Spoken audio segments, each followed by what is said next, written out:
नमस्कार दोस्तों बड़ी बड़ी बातें करने वाली, बड़े बड़े वादे करने वाली भारतीय जनता पार्टी आजकल झारखंड में फंसी हुई है। जब से अपनी पहली लिस्ट लाई है उसके तमाम नेता उससे नाराज हो गए हैं। कुछ नेता तो पार्टी छोड़कर चले गए। लुइस मरांडी जेएमएम में शामिल हो गई, कुणाल सारंगी जेएमएम में चले गए, गणेश महली चले गए। अपने जाते हुए नेताओं को भारतीय जनता पार्टी रोक नहीं पा रही है। और घबरा किस बात से रही है? वो घबरा रही है एक बहू से, वो घबरा रही है एक महिला से, वो घबरा रही है एक विधायक से।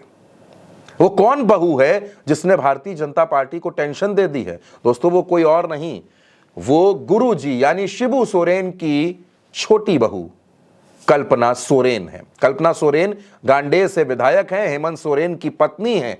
और इतना तनाव उन्होंने दे दिया है भारतीय जनता पार्टी को कि भारतीय जनता पार्टी को कुछ समझ नहीं आ रहा। इसलिए बीजेपी को लगा कि कहीं ऐसा ना हो कि हेमंत सोरेन का ये महिला कार्ड, हेमंत सोरेन का ये महिला दांव जेएमएम को मजबूती दे दे, महागठबंधन को मजबूती दे दे और कल्पना सोरेन का आक्रामक अंदाज दोबारा झारखंड में जेएमएम की सरकार बनवा दे। इसलिए बीजेपी ने भी बहू वाला कार्ड चलना शुरू कर दिया है।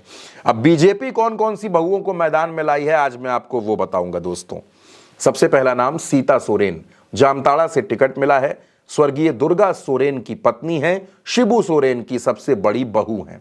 सीता सोरेन लोकसभा चुनाव में 2024 का जो लोकसभा चुनाव था उसके पहले बीजेपी में शामिल हो गई। बीजेपी ने लोकसभा का टिकट दिया, सीता सोरेन चुनाव हार गईं और अब सीता सोरेन जामताड़ा से चुनाव लड़ रही हैं विधानसभा का। भारतीय जनता पार्टी ने जिस बहू को मैदान में उतारा है वो ये है। और इसके बाद एक और बहू, जमशेदपुर पूर्वी की सीट, पूर्व मुख्यमंत्री रघुवर दास की बहू पूर्णिमा दास। पूर्णिमा दास को भारतीय जनता पार्टी ने जमशेदपुर पूर्वी से टिकट दिया है। अब कहा यह जा रहा है कि वहां कई नेता पहले से चुनाव लड़ने की तैयारी कर रहे थे, लेकिन रघुवर दास अपनी बहू के लिए अड़ गए और उन्होंने अपनी बहू के लिए टिकट लिया। भारतीय जनता पार्टी ने रघुवर दास की बहू को टिकट दिया, वो चुनाव लड़ रही हैं। यानी भारतीय जनता पार्टी ने कल्पना सोरेन के मुकाबले एक बहुओं की फौज उतारने की कोशिश की है। दोस्तों इसमें एक और नाम आता है, सीट वासेपुर, बड़ा आपने नाम सुना होगा, धनबाद का, वासेपुर का। वहां एक सीट है झरिया, जहां सिंह मेंशन का बड़ा दबदबा रहा। उसी सिंह मेंशन के परिवार से ताल्लुक रखने वाली रागिनी सिंह को झरिया की सीट से भारतीय जनता पार्टी ने अपना उम्मीदवार बनाया है।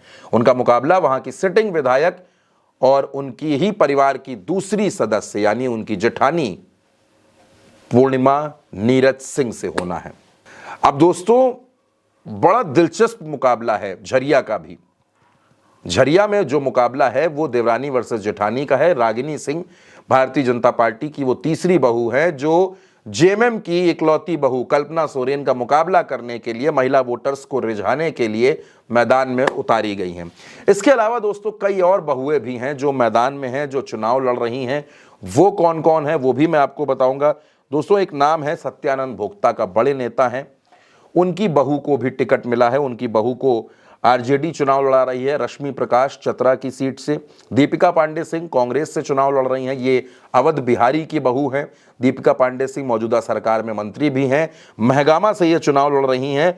और झारखंड आंदोलन में शहीद होने वाले निर्मल महतो की बहू सविता महतो ईचागढ़ की सीट से जेएमएम की प्रत्याशी हैं।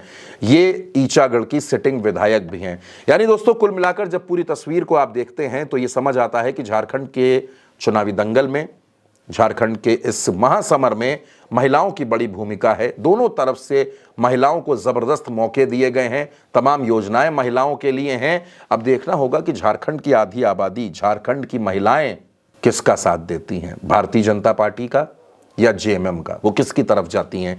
क्योंकि दावा यह किया जा रहा है, कहा यह जा रहा है कि इस बार झारखंड के चुनाव में महिलाएं गेम चेंजर हैं। झारखंड के चुनाव में महिलाएं बाजी पलट सकती हैं। दोस्तों फिलहाल इस वीडियो में आपकी जो भी राय हो अपनी राय कमेंट बॉक्स में जरूर दीजिएगा और यह भी बताइएगा कि बहुओं की इस जंग में कौन सी बहू है जो बाहुबली बन सकती है।